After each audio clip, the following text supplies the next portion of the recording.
శ్రీకాకుళం జిల్లా పొందూరు ఖాదీకి అరుదైన గుర్తింపు లభించింది. పొందూరు ఖద్దర్కు జియోగ్రాఫికల్ ఇండికేషన్ ట్యాగ్ ఇస్తున్నట్లు కేంద్ర ప్రభుత్వం ప్రకటించింది. దీనిపై ఖాదీ కార్మికులు, సొసైటీ అధికారులు ఆనందం వ్యక్తం చేస్తున్నారు. పొందూరు ఖాదీ పేరుతో చాలా మంది నకిలీ వస్త్రాలు అమ్ముతున్నారని, ఈ జిఐ ట్యాగ్తో నకిలీలకు చెక్ పెట్టొచ్చు అంటున్నారు. పూర్తి సమాచారాన్ని మా ప్రతినిధి షణ్ముఖ్ అందిస్తారు.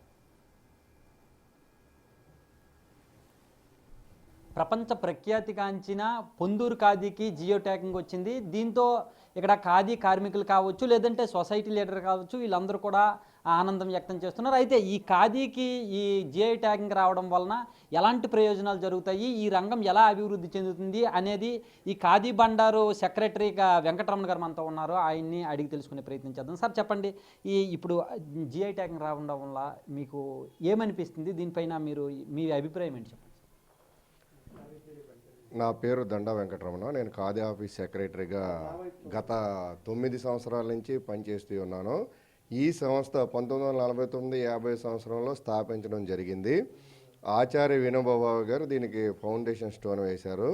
అలాగే గాంధీ గారి ఆశయాలకు అనుగుణంగా ఏదైతే ఖద్దరు తయారు చేస్తున్నారో అది భారతదేశంలో ఉన్న ఏకైక సంస్థ ఒక్క పొందూరు ఖాదీ మాత్రమే. అలాగే ఇది పుట్టి ఒక 75 సంవత్సరాలు అయింది.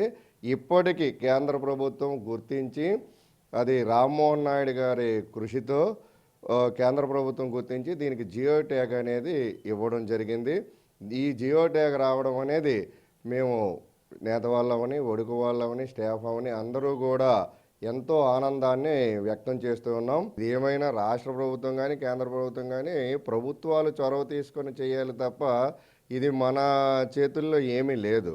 దీన్ని మనం అరికట్టాలంటే దాని మీదే మనం దృష్టి పెట్టాలి. దీని అభివృద్ధి గురించి మరి ఆలోచించకుండా వాటి మీద దృష్టి పెట్టుకొని మనం ఉండవలసిన పరిస్థితి వస్తుంది. కాబట్టి ఇది మన ఒక్కల వల్ల అయ్యే పని అయితే కాదు.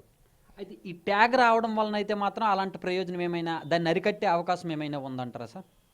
ఉందనే మేము భావిస్తున్నాం.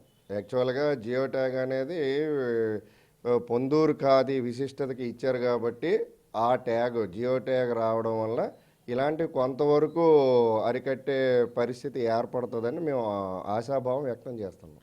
అయితే ఈ జియో ట్యాగ్ రావడం వల్ల మేలు జరుగుతుందని మాత్రం కొంతవరకు మనకి అందుతున్న సమాచారం. అది నేత కార్మికులు కానీ, ఒడుగు కార్మికులు కానీ, స్టాఫ్కి కానీ, అలాగే సంస్థకు కానీ మేలు జరుగుతుందని మనం అనుకుంటున్నాం. ఇదైతే అఫీషియల్గా మనకి ఇంకా ఏమీ తెలీదు. అది చూస్తున్నారు కదా, ఇప్పుడు ఏదైతే జియో ట్యాగ్ ఏదైతే ఉందో పొందూరు ఖద్దరుకు వచ్చినటువంటి ఈ జియో ట్యాగ్ కారణంగా ఖచ్చితంగా ఇదేదైతే ఉందో పొందూరు ఖద్దరుకి మరింత విశిష్టత పెరిగేటటువంటి అవకాశం ఖచ్చితంగా ఉంది. అయితే దీనివల్ల పూర్తి ప్రయోజనాలు అనేవి ముందు ఎలా ఉంటాయి అనేది ముందు తెలుస్తాయి అని చెప్పేసి కూడా ఇక్కడ ఉన్నటువంటి నేత కార్మికులు కావచ్చు, ఈ సొసైటీ అధికారులు కావచ్చు, వీళ్ళందరూ కూడా చెప్తున్నటువంటి పరిస్థితి. ఈ మూలంగానైనా సరే ఈ పొందూరు ఖద్దరు పేరు చెప్పి చాలా తెలుగు రాష్ట్రాల్లో జరుగుతున్నటువంటి అమ్మకాలు ఏవైతే ఉన్నాయో అవి ఇప్పటికైనా సరే కట్టడి జరుగుతాయి అని చెప్పేసి కూడా మేము ఆశిస్తున్నాము అని చెప్పేసి కూడా చెప్తున్నారు. కెమెరామెన్ నాగరాజుతో షణ్ముఖ్, బిగ్ టీవీ, శ్రీకాకుళం.